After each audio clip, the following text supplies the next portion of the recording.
hasta Rusia nos va a llevar Fausto Pretelín. ¿Cómo estás, Fausto? Hola, Pamela, muy bien. ¿Y tú? Bien, muy bien. Una tarde gracias. lluviosa, pero bien. Pero bien. Ya se esperaba, o se quería más bien. Ah, ya sé. Y arrancábamos fuera del aire, pero pues te repito la pregunta. Ajá. Te decía, están midiéndole el agua a los camotes. Yo estaba pensando esta referencia así como cuando uno se va a meter a nadar, pero dices, voy a meter nada más el piecito a ver qué tal está el agua y ya veo si me aviento o no. Ajá. Sobre el tema de Rusia, ¿no? Uh-huh. Sí, a ver, yo creo que en el ejército, en cualquier ejército del mundo, no puede existir la bicefalia, es decir, dos cabezas. Claro.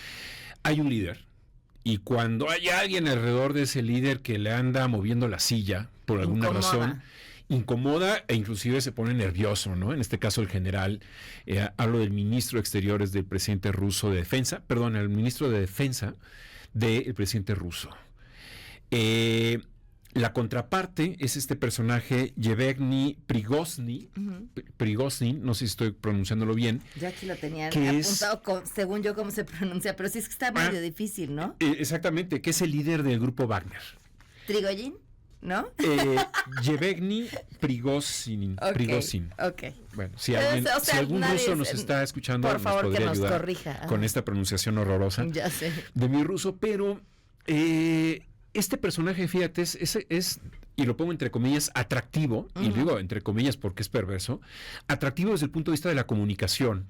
Es el único personaje ruso que es el que da la cara ante las redes sociales, todos los días da su parte de guerra, todos los días sale enojado, todos los días sale señalando al ministro de Defensa ruso como un personaje que no les da municiones, como un personaje que los deja abandonados, como un personaje que los deja en el primer nivel de ataque, en este caso en Ucrania. Y eso ha generado mucha empatía entre los rusos. Ese es un elemento, mientras que el ministro de Defensa del presidente ruso está en oscuridad, no da cifras, no explica, no da la cara. Hoy salió en la mañana, bueno, a regañadientes a decir, bueno, aquí estoy, ¿no?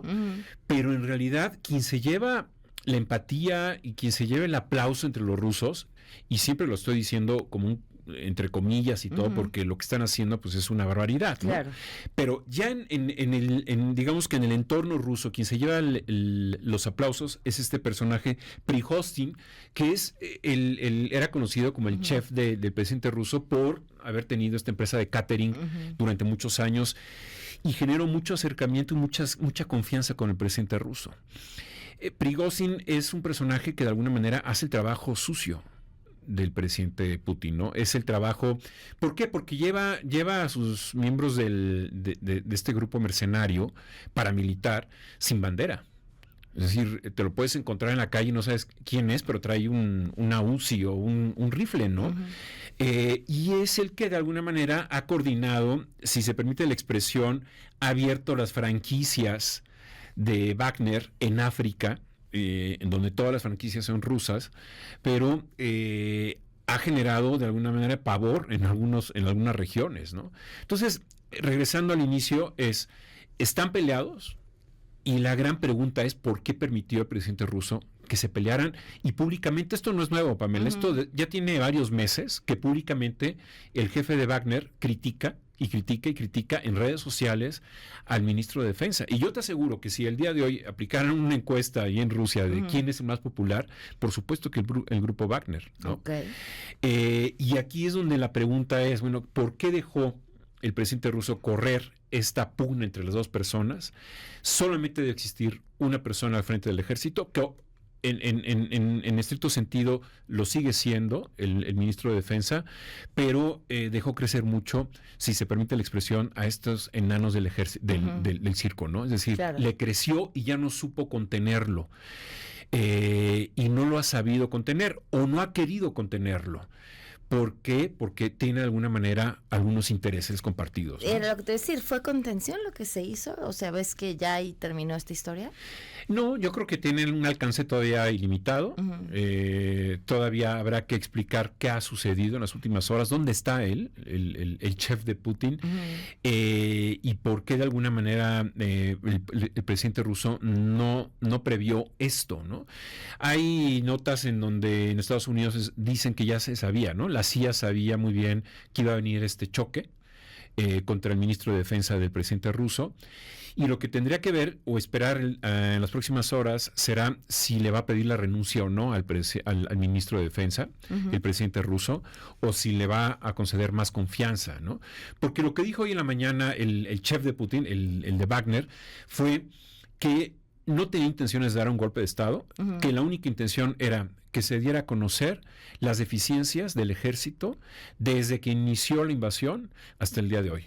Es decir, la ineficiencia del ministro de Defensa ruso. Qué interesante, porque partía de lo que decías primero, o sea, hablamos de popularidad o de quién se le mira con mejores ojos cuando pensamos que todo lo que están haciendo desde los dos grupos de uno mismo, porque finalmente esos es nefasto y absolutamente reprobable, ¿no? Sí, porque en realidad es un ejército privado, Wagner.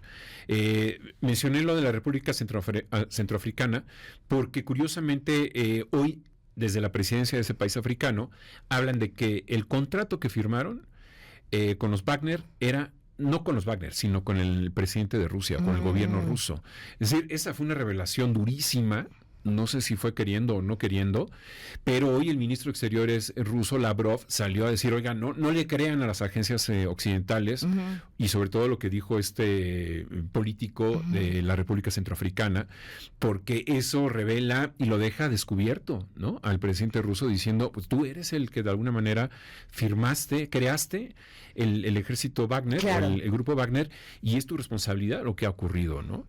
Y sobre todo lo que hacen en África, que es pues actos de pillaje siniestros, defendiendo en Libia, por ejemplo, a uno de los que se dicen que es presidente, en Mali, diciendo, bueno, pues Francia abandonó a este país, nosotros vamos a apoyarlos. Es decir, hay una zona muy nebulosa, muy grisácea de Rusia en África, por lo que está ocurriendo en esa región, en ese continente, ¿no? Y los Wagner tienen mucho que ver. Híjole, qué complejo y qué amplios los tentáculos de Putin. Sí, y ocurre en un momento en donde están en guerra, y lógicamente el presidente de Ucrania está feliz por lo que está viendo, pues Occidente está feliz por lo que está viendo, porque cuando hay fisuras internas dentro de Rusia, pues esa es una buena noticia para Ucrania, definitivamente. Sí. Habían dicho más, peleanse las comadres, sépanse sus verdades o algo así, ¿no? Exactamente. ¿No? Es el pleito entre tus enemigos, pues siempre sí, porque las divisiones restan. Claro. Nunca van a sumar. Y sí, lo que sí me sigue llamando mucho la atención es la empatía que genera este personaje, el director la cabeza del grupo Wagner, versus el ministro de Defensa de Putin, ¿no? Claro. Muchísimas gracias, Fausto. Gracias, Pamela. Buenas tardes. Regresamos de Rusia, volvemos a México después de esta pausa.